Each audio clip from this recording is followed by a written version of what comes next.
Bom dia, boa tarde, boa noite, senhoras e senhores. Somos do canal Caim e Abel.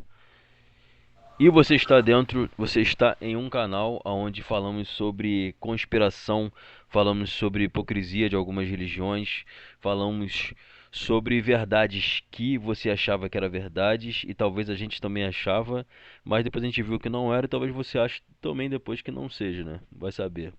Ou será que não, né?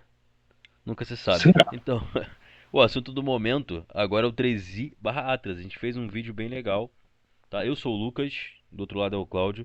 A gente fez um vídeo bem legal sobre o 3i/Atlas e sobre outros assuntos, né, que tem a ver também. Vocês podem procurar aqui no canal, tá tudo relacionado, tá? E a gente tava pra ver esse vídeo aqui do professor de Harvard. Professor não, né? Ele é um monte de coisa, não só isso, né? Ele que tá mais acompanhando, tá mais trazendo ao público, né, o público normal, entre aspas, né, a massa, né, divulgando mais, fazendo divulgação científica sobre o 3i/Atlas. Em um canal brasileiro, a entrevistou e a gente só vai ver alguns trechos dessa entrevista e vamos comentar, porque tá fresquinho e tá bem interessante a gente saber disso. Ivy Lobe. Vou só sair da tela aqui, rapaziada, e dar um play, tá?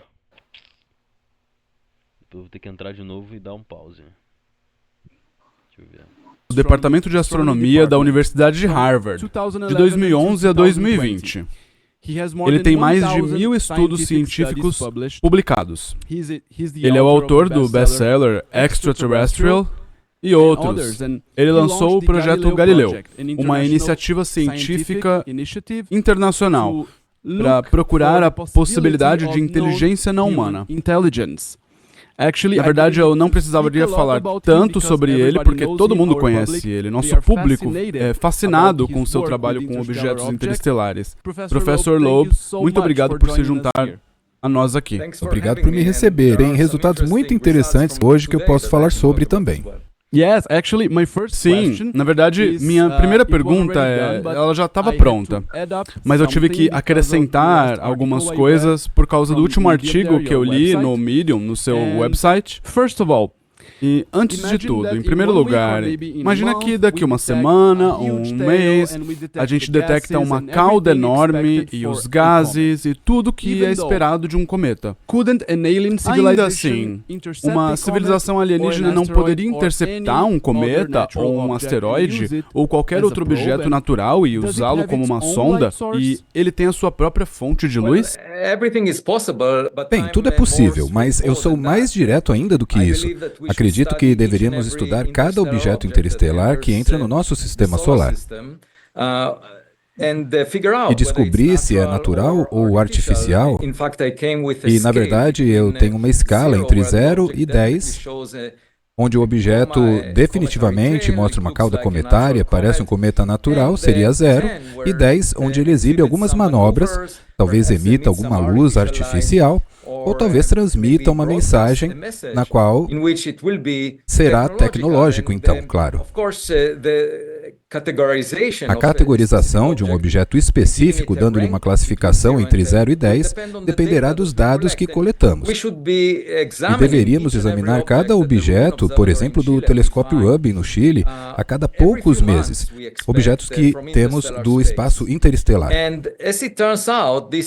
E acontece que esse terceiro objeto interestelar, o Atlas,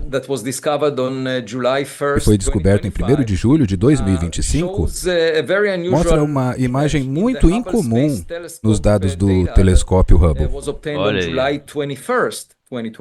que foram obtidas em 21 de julho de 2025.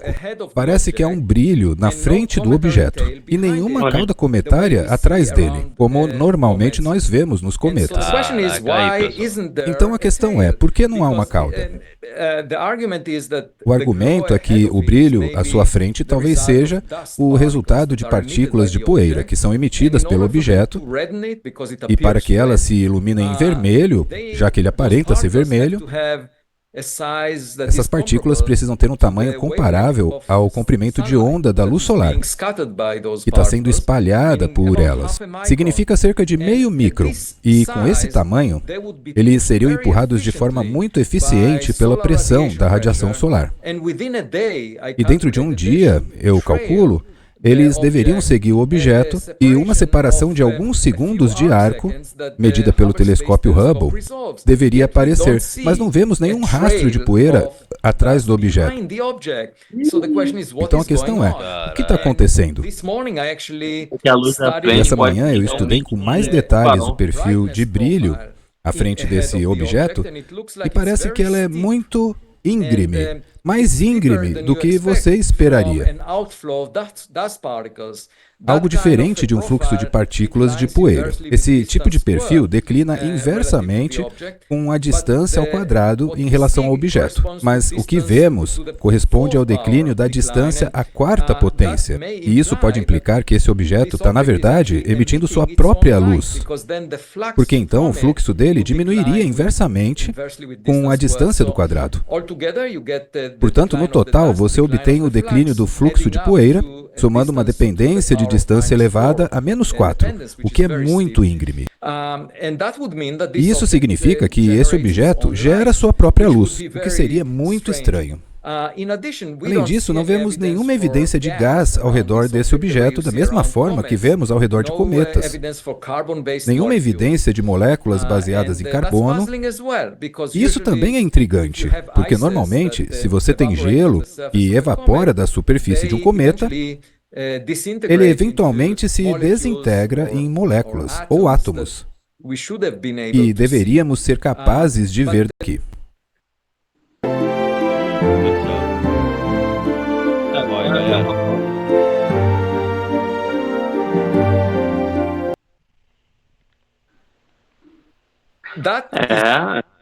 Tá bem interessante, né?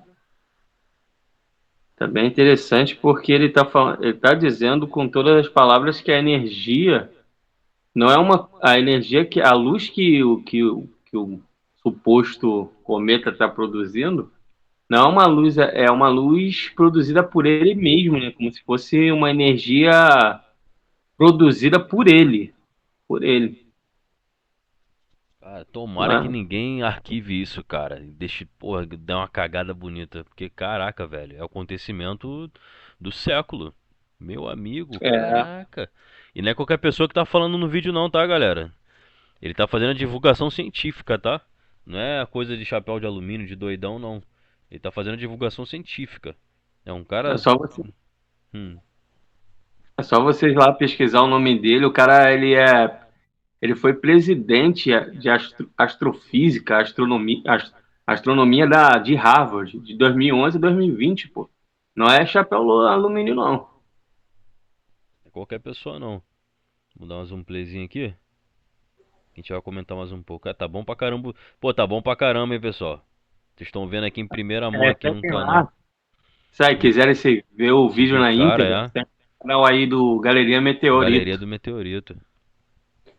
O cara conseguiu entrevistar o Loeb, cara. Dá um play aqui. Os caras estão de parabéns aí, o Richard, o rapaziada, estão de parabéns. Ó, em primeira mão, vamos lá.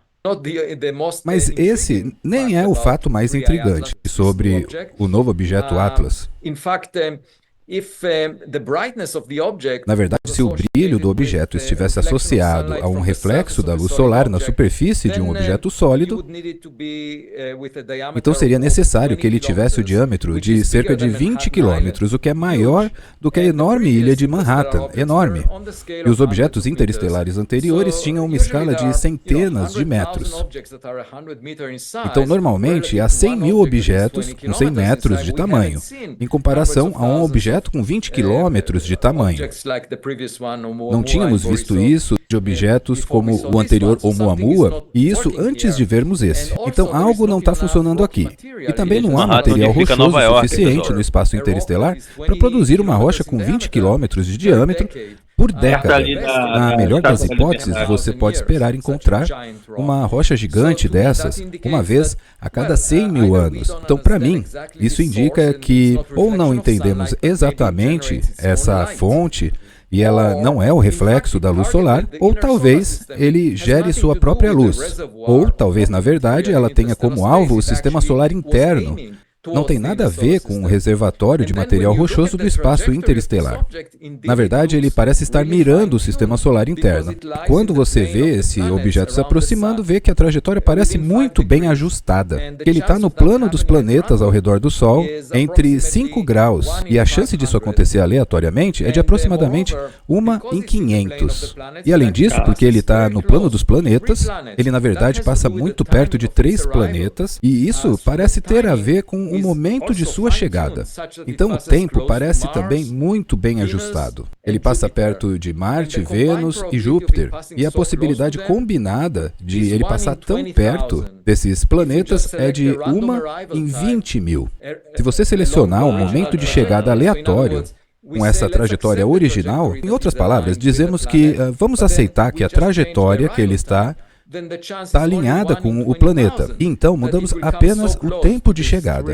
Então a chance é de apenas 1 em 20 mil que ele chegue tão perto desses 3 planetas internos. E a questão é, houve alguma razão para isso? Na verdade, ele vem em uma trajetória retrógrada, de modo que, por exemplo, se for tecnológico, ele pode manobrar para mais perto do Sol ou liberar algumas mini-sondas, e elas poderiam se mover em direção aos planetas, porque ele, na verdade, se move na direção contrária ao movimento dos planetas. E em relação à Terra, ele vai estar no lado oposto do Sol, relativamente a nós.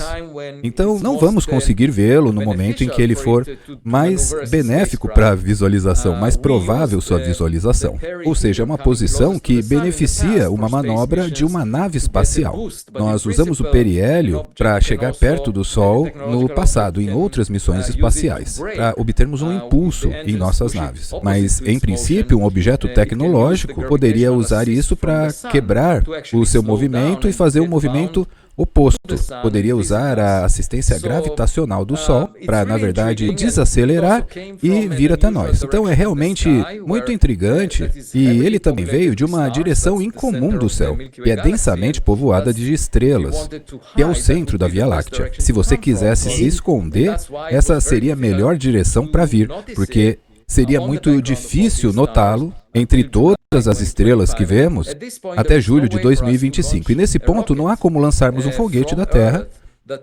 que o intercepte.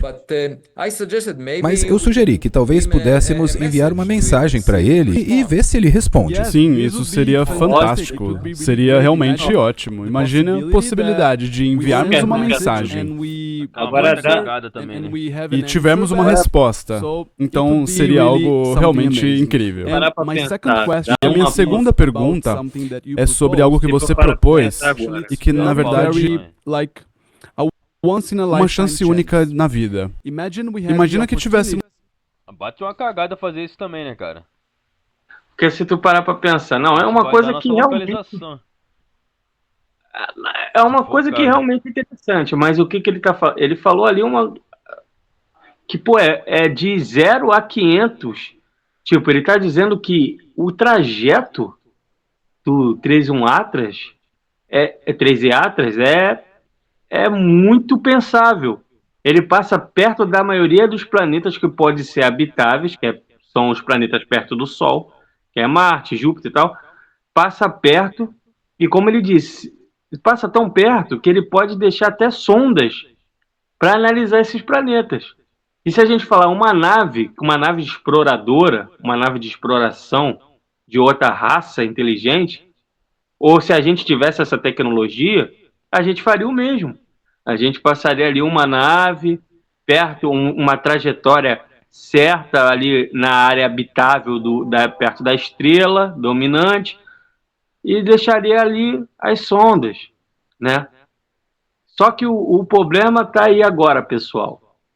Não tem como interceptá-lo, porque no momento melhor que ele vai chegar, ele vai estar camuflado, não vai dar para ver ele, né? Só na volta. Só quando ele dá a volta ao Sol. Só que aí, beleza. Eles estão querendo interceptar ele em questão de se mandar uma mensagem. Já pararam para pensar? Se mandar uma mensagem e ele conseguir captar essa mensagem, e se realmente for uma nave alienígena hostil, Sabia que a gente pode estar assinando a nossa própria morte? A gente pode, uma teoria que a gente pode estar dando nossa localização pro inimigo, Sim. denunciando nossa posição. Mas, cara, ao meu ver, minha opinião é a seguinte: se for uma nave mesmo, né, que eu acredito que seja, eles já estiveram aqui, eles já conhecem o sistema solar. Eles vieram Exatamente. aqui só pra fazer um check-upzinho rapidinho, não sei o que que eles procuram aqui, se é energia, alguma coisa que eles querem pegar. Eles estão só dando um passeio, tipo ali, vou ali na mercearia comprar um negócio que faltou aqui rapidinho. Parece que é a vibe deles. Estão passando, que igual o cientista falou, estão passando meticulosamente, de forma calculada, pelos planetas do sistema solar, pô. A Terra, vai saber se eles não deixaram aqui. Aí vamos passar por lá e ver, caraca, já virou isso tudo já a Terra? Essas formigas aí já construíram isso tudo, já fizeram isso tudo? E tudo mais. Ah, mas tá bem atrasadinha ainda, né? Vamos voltar aqui daqui a uns 200 anos depois de novo. Sei lá. Eu também acho parecido com isso. Eu acho que, na verdade, se for uma nave mesmo extraterrestre, eles sabem a existência humana, eles sabem que da Terra certinho, que tem vida que, abre aspas, inteligente, né? Porque parece que, na minha humilde opinião, a vida aqui inteligente não é tão inteligente assim, mas, né? Mas ainda mais aqui no Brasil, exclusivamente, né? Não vou falar de política, mas já dando uma indireta aí. Eu acredito que eles já sabem bem, e se der mole já estão vigiando a gente há muito tempo. Simplesmente eles talvez, estão querendo se mostrar mesmo, fazer uma revelação, ou vieram mesmo, tipo, tá na hora, a gente existe, vocês vão ter que aceitar isso, e é isso aí, rapaziada. Somos nós. Exatamente. Olha, a gente pode dar um corte aqui agora, que deu nossa minutagem, e a gente já bota em outro vídeo. Já vamos dar um play no vídeo, tá? Fica aí, rapaziada. No próximo vídeo também, vou botar em sequência depois, que a gente vai comentar. A gente vai ver o vídeo, não sai. A gente vê o vídeo e a gente vai comentando. E Vê aí, sempre lembrando, rapaziada, quer ver o vídeo na íntegra, sem comentário da gente no aqui, canal vai do lá no K. Galeria Meteorito, valeu? Galeria do Meteorito. Tamo junto. Montando aí foto pra thumb. Deixa eu ver aqui. Valeu, gente.